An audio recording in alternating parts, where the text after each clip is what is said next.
అందరికీ నమస్కారం. సామాజిక మాధ్యమాలలో మరీ ముఖ్యంగా యూట్యూబ్లో గుండు పిన్ శ్రీనివాస్ని మనమందరం ఏదో ఒక సందర్భంలో ఏదో ఒక వీడియోలో చూసుంటాం.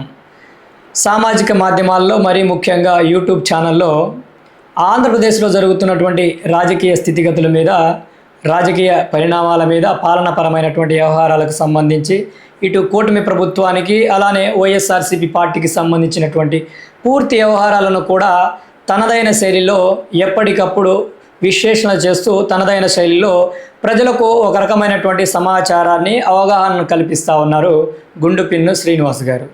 అయితే గుండు పిన్ను శ్రీనివాస్ గురించి మనం ఎందుకు మాట్లాడుతూ ఉన్నామంటే, గడిచిన ఒక వారం 10 రోజులుగా నన్ను టార్గెట్ చేస్తూ కొందరు నేను తెలుగుదేశం పార్టీకి కోవట్టునని కొందరు అంటుంటే, మరికొందరు నేను వైసీపీ కోవట్టునని కొందరు అంటున్నారని ఆవేదనకు గురవుతూ ఒక వీడియోను రిలీజ్ చేశారు సహోదరుడు. అయితే నిజంగా గుండు పిన్ను శ్రీనివాసు టీడీపీకి అలానే వైసీపీకి నిజంగా కోవట్ట, లేకపోతే నిజాయితీగా తనదైన శైలిలో ముందుకు వెళ్తున్నారా అనేటువంటి అంశాల గురించి మాట్లాడుకుంటే, ఇప్పటి వరకు నేను కూడా అనేక సందర్భాల్లో ఆయనకు సంబంధించినటువంటి వీడియోలను చూశాను. అయితే కొన్ని సందర్భాలలో కొన్ని విధాలుగా ఆయన యొక్క విశ్లేషణ ఉన్నప్పటికీ, రాజకీయ పరంగా చూసుకుంటే మంచిని మంచిగా, చెడుని చెడుగా ఎప్పటికప్పుడు విమర్శిస్తూ వస్తుంటాడు. కూటమి ప్రభుత్వానికి సంబంధించినటువంటి పాలనాపరమైనటువంటి వ్యవహారాల్లో మంచి జరిగినప్పుడు మంచి జరుగుతుందని చెప్తా ఉన్నాడు. అలానే ఏదైనా ప్రజా వ్యతిరేకంగా ప్రభుత్వానికి ప్రజలకు మధ్య ఏదైతే సంబంధ బాంధవ్యాలకు ఇబ్బంది కలిగేలా వ్యవహరించినప్పుడు దాన్ని ఆయన అదే విధంగా ఖండిస్తూ తనదైన శైలిలో ముందుకు వెళ్తూ ఉన్నాడు. అలానే ముఖ్యంగా వైఎస్ఆర్సీపీ పార్టీకి సంబంధించినటువంటి దురాగతాలు కావచ్చు, గడిచిన 5 సంవత్సరాల కాలంలో వారు చేసినటువంటి అరాచకాలు కావచ్చు, ఆకృత్యాలు కావచ్చు, అక్రమాలు కావచ్చు, అన్ని విధాలుగా జగన్మోహన్ రెడ్డిని మొదలుకొని కింద స్థాయి నాయకుడి వరకు ప్రతి వ్యక్తి మీద ప్రత్యేకమైనటువంటి శ్రద్ధను పెట్టి వారు చేస్తున్నటువంటి తప్పిదాలను, వారు చేసినటువంటి తప్పులను, గతంలో వారు చేసినటువంటి చట్ట వ్యతిరేక పరిపాలనను చాలా సవివరంగా, క్లుప్తంగా ప్రజలకు వివరిస్తూ వస్తున్నారు గుండు పిన్ను శ్రీనివాస్ గారు. ఇది కేవలం ఒక వైఎస్ఆర్సీపీ పార్టీకో, లేకపోతే జనసేనకో, ఒక బీజేపీకో, ఒక తెలుగుదేశానికి సంబంధించినటువంటి అంశం కాదు. అలానే తెలుగుదేశం పార్టీలో కూడా ఎవరైనా తప్పిదాలు చేసినా, ఎక్కడైనా పొరపాటు జరిగినా, స్థానికంగా ఉన్నటువంటి శాసనసభ్యులు ఏదైనా పొరపాటు చేసినా వాటి మీద కూడా తనదైన శైలిలో వీడియోలను చేస్తూ ఏపీ 175 అలానే గుండు పిన్ను అనేటువంటి 2 ఛానళ్లను కొనసాగిస్తూ ఆ 2 ఛానళ్లలో కూడా రాష్ట్రంలో ఉన్నటువంటి రాజకీయ పరిణామాల మీద ఎప్పటికప్పుడు విశ్లేషణ చేస్తూ తనదైన శైలిలో ముందుకు వెళ్తూ ఉన్నాడు. నాకు తెలిసి ఇప్పటి వరకు నేను చూసినటువంటి వీడియోలలో ఆయన ఏ పార్టీకి కూడా కొమ్ము కాసినట్లు నేను ఎక్కడ చూడలేదు. ఉన్నది ఉన్నట్టుగా మాట్లాడుతూ ఉంటాడు. తనదైన శైలిలో తనకు ఏది నచ్చితే అదే విధంగా మాట్లాడుతూ ఉంటాడు. కొన్ని సందర్భాల్లో తెలుసో తెలియకో పొరపాటు జరుగుతాయి. అది తెలుసో తెలియకో సహజ సిద్ధంగా మనిషి అన్న వ్యక్తి పొరపాటు చేస్తుంటాడు. అలానే తెలుగుదేశం పార్టీకి చెందినటువంటి కొంతమంది సామాజిక మాధ్యమాల్లో, అలానే వైఎస్ఆర్సీపీ పార్టీకి చెందినటువంటి కొంతమంది సామాజిక మాధ్యమాల్లో నన్ను టార్గెట్ చేస్తూ వీడియోలు చేస్తూ ఉన్నారని ఆవేదనకు గురయ్యారు. అయితే మరీ ముఖ్యంగా ఏదైతే వైఎస్ఆర్ కాంగ్రెస్ పార్టీకి అనుబంధంగా ఉన్నటువంటి సామాజిక మాధ్యమాలు, ఏదైతే యూట్యూబ్ ఛానల్ ఏవైతే ఉన్నాయో నన్నే టార్గెట్ చేసి, నా ఛానల్నే టార్గెట్ చేసి వీడియోలు వరుసగా చేస్తూ ఉన్నాయనేటువంటి ఆవేదనకు కూడా ఆయన వెలిబుచ్చారు. అయితే ఇటీవల కాలంలో తెలంగాణకు సంబంధించినటువంటి జర్నలిస్ట్ అని చెప్పుకునేటువంటి జర్నలిస్ట్ శంకర్ అనేటువంటి సహోదరుడు ఎక్కువగా గుండు పిన్ను శ్రీనివాస్ గారి మీద వరుసగా వీడియోలు చేస్తూ వస్తూ ఉన్నారు. ఆయన ఏం చేసినా, ఆయన ఛానల్లో ఏ వీడియో వచ్చినా ఆ వీడియోకు కౌంటర్ ఇచ్చే విధంగా, ఆ వీడియోలో ఉన్నటువంటి అంశాన్ని వ్యంగ్యంగా లేకపోతే కొంత హాస్యాస్పదంగా శ్రీనివాస్ గారిని కొంత అవమానపరిచే విధంగా వీడియోలు చేస్తూ వస్తూ ఉన్నారు. నిజంగా జర్నలిస్ట్ శంకర్ గారు మీ వ్యక్తిత్వం ఏంటి, మీ స్థితి ఏంటో కూడా మీరు ఆలోచించుకొని వీడియోలు చేయాల్సినటువంటి అవసరం ఉంది. ఎందుకంటే నిజంగా ఈరోజు వైఎస్ఆర్ కాంగ్రెస్ పార్టీ పరిపాలనలో విఫలమైంది కాబట్టే ఈరోజు ఆంధ్రప్రదేశ్ రాష్ట్ర ప్రజలు తిరస్కరించి ఈరోజు కూటమి ప్రభుత్వానికి అధికారాన్ని అప్పజెప్పారు. నిజంగా జగన్మోహన్ రెడ్డి గారే సింగిల్గా సింహంగా వచ్చాడు కదా, ఆయన ప్రజలకు మంచి చేశాడని మీరు చెప్తా ఉన్నారు కదా. నిజంగా ఆయనకు ప్రజలకు మంచి చేసి ఉండుంటే మరి ఈరోజు ఎందుకు అంత ఘోర పరాజయాన్ని పాలయ్యాడంటారు? 11 స్థానాలకి ఎందుకు పరిమితం అయ్యారు? గతంలో మీరు టీఆర్ఎస్ పార్టీని నెత్తి మీద పెట్టుకొని టీఆర్ఎస్ పార్టీని హైలైట్ చేస్తూ కాంగ్రెస్ పార్టీని విమర్శిస్తూ వ్యతిరేకిస్తూ అనేక సందర్భాలలో చాలా ఘోరాతి ఘోరమైనటువంటి పదజాలంతో వీడియోలను చేశారు.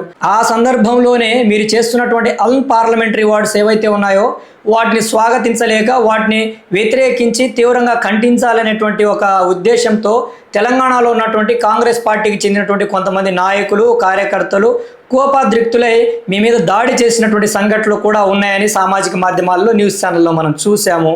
ఈరోజు అక్కడ ఏమీ చేయలేక, ఈ సొంత రాష్ట్రంలో ఏ మార్పు తీసుకురాలేక, అక్కడ ఉన్నటువంటి ప్రజల పక్షాన మాట్లాడలేక, ఏం చేయాలో అర్థం కాని పక్షంలో మీరున్నటువంటి సందర్భంలో కొట్టుమిట్టాడుతున్నటువంటి మీకు ఏదైతే వైఎస్ఆర్ కాంగ్రెస్ పార్టీ ఒక ప్యాకేజీని ఆశ చూపి మా కోసం వీడియోలను చేయండి, నెలకు మీకు ఇంత ఇస్తాము, నెలకు ఇంత అప్పచెప్తామని మీకు చెప్పడంతో చేసేదేమీ లేక ఆంధ్రప్రదేశ్ రాష్ట్రంలో పరిపాలన కొనసాగిస్తున్నటువంటి కూటమి ప్రభుత్వం మీద, అలానే కూటమి ప్రభుత్వానికి ఎవరైనా కొంత పాజిటివ్గా మాట్లాడితే వారిని టార్గెట్ చేస్తూ వీడియోలు చేస్తూ వస్తున్నారు ఈ యొక్క జర్నలిస్ట్ శంకర్ అనేటువంటి మిత్రుడా, ఒక్కసారి వాస్తవాలను తెలుసుకొని ఉన్న వాటిలో వాస్తవాలు ఉంటే మాట్లాడు, దాంట్లో ఎటువంటి పొరపాటు లేదు.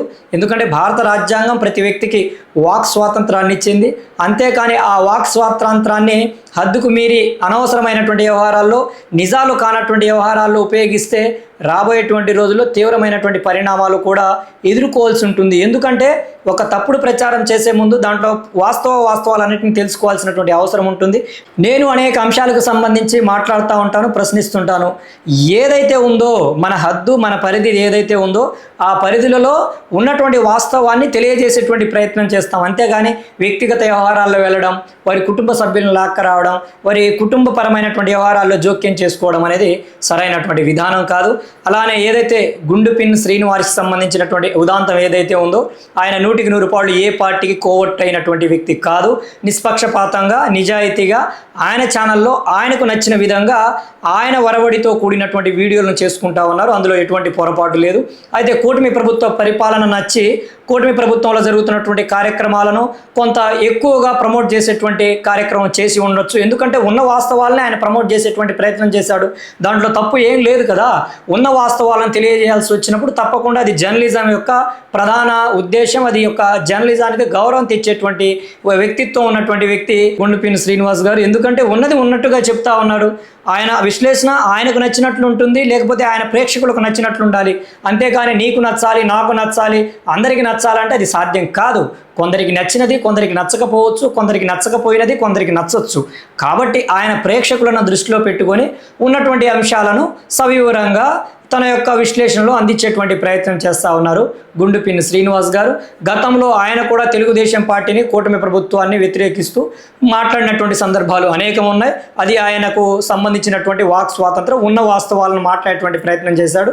రాజకీయపరమైనటువంటి పరిణామాల గురించి, స్థానికంగా ఉంటున్నటువంటి శాసనసభ్యుల పరిపాలన వ్యవహారాల గురించి చాలా సవివరంగా, స్పష్టంగా తెలియజేసేటువంటి ప్రయత్నం గుండుపిన్ శ్రీనివాస్ గారు చేస్తూ ఉన్నారు. ఆయన ఏ పార్టీకి కోట్ అయినటువంటి వ్యక్తి కాదు. ఇప్పటికీ ఆయన యూట్యూబ్ ఛానల్ ద్వారా కూడా ఒక మంచి రెవెన్యూ క్రియేట్ చేసుకుంటున్నట్లు కూడా ఈరోజు ఒక ప్రకటన ద్వారా తన యూట్యూబ్ ఛానల్లో తెలియజేశాడు. అలాంటి సందర్భంలో తాను ఒకరి మీద ఆధారపడాల్సినటువంటి అవసరం ఏముంది. కాబట్టి నన్ను టార్గెట్ చేసి కొందరు వ్యక్తులు సామాజిక మాధ్యమాల్లో, మరి ముఖ్యంగా యూట్యూబ్లో అభివృద్ధి చెందాలని చూస్తూ ఉన్నారు. మరి నా పేరు చెప్పుకొని బ్రతకాలనుకునేటువంటి వ్యక్తి నేనేమి చేయలేను అనేటువంటి విధంగా కూడా ఆయన వ్యంగ్యంగా మాట్లాడడం జరిగింది. కాబట్టి మనకు నచ్చింది ఏదో మనం చేసుకుంటూ వెళ్ళిపోదాం. మనకు నచ్చిన విధంగా మనం ఏ విధంగా అయితే, ఏ అంశం మీద ఏ విధంగా అయితే స్పందించాలనుకుంటున్నామో ఆ విధంగా స్పందించడంలో ఎటువంటి తప్పిదం లేదు. కానీ ఆ వ్యక్తి ఇలా స్పందించాడు, ఈ వ్యక్తి ఇలా స్పందించాడు, అది మనకు అనవసరమైనటువంటి వ్యవహారం. నీకు నచ్చింది నువ్వు చేయి, నీకు తోచింది నువ్వు చెప్పు, నీకు నచ్చిన విధంగా నువ్వు వెళ్ళు. అంతేకాని గుండుపిన్ శ్రీనివాస్ ఏదో చెప్పాడు, మరొకరు ఏదో చెప్పారు, మరొకరు అనవసరమైనటువంటి విషయాలు కదా. నీకు నచ్చింది నువ్వు చేసుకుంటూ వెళ్ళిపో, నీకు నచ్చిన మార్గంలో నువ్వు నడుచుకుంటూ వెళ్ళు.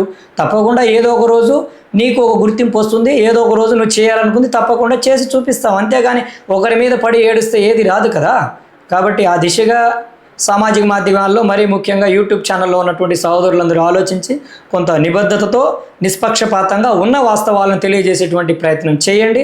మీరు ఏ స్టాండ్ తీసుకున్నా ఆ స్టాండ్కి, అలానే మీ ప్రేక్షకులకు సంతోషాన్ని కలిగించే విధంగా వ్యవహరించండి. అంతేకాని విష ప్రచారంతో, తప్పుడు ప్రచారంతో ఏదో వ్యూవర్షిప్ను తెచ్చుకొని తప్పుడు మార్గంలో ఈ రాష్ట్రంలో ఉన్నటువంటి ప్రజలను వెర్రి గొర్రెలను చేయాలనుకుంటే మీరు చెప్పేటువంటి మాటలు నమ్మేటువంటి పరిస్థితులు లేదనేది కూడా వాస్తవం. ఇలాంటి వ్యక్తిత్వ హననాలకు దిగకుండా ఎవరి పని వారు చేసుకుంటే మంచిదని నా యొక్క భావన. జై భీమ్, జై భారత్, జై హింద్.